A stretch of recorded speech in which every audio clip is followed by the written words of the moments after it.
បងប្អូនខ្លែងមេមបៅដាក់លេងខ្លែងសម័យថ្មីនេះអស់ខ្សែលុយអស់ខ្សែលុយបានឲ្យក្នុងបានអស់ខ្សែបាទឲ្យដងបក់បល័យ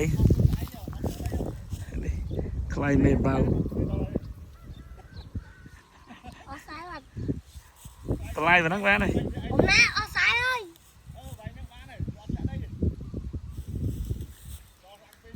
នោះខ្លែងនោះមួយទៀតនេះខ្លែងមួយទៀតនេះចាស់គេទៅចាក់ឲ្យម៉ែលុយនេះអូហោះស្អាតខ្លែងមេបៅអូឡើងដល់ថ្ងៃណានោះឡើងដល់ថ្ងៃឡើងកប់ពពកនេះនេះចាស់នេះ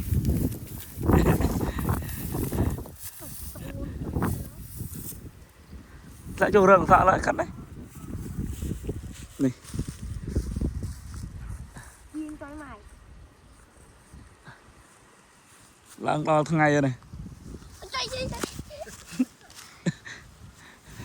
ទៅម៉ែលុយនេះចាស់អញទៅចាប់ធ្លាក់ចូលរឿងសាក់គេឡាត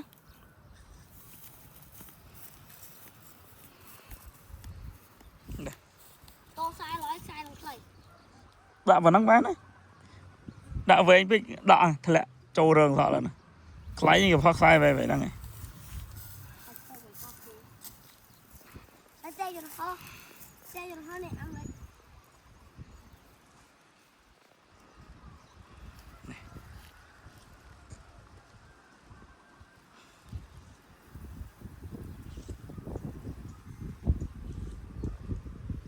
នេះដល់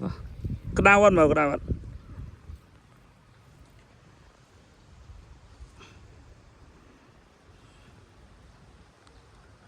អើយធ្លាក់មករត់អត់លើ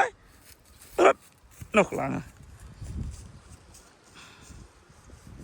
ចុកចោលលើបាទដល់ថ្ងៃណាកប់ពពកកប់ពពកឡើយ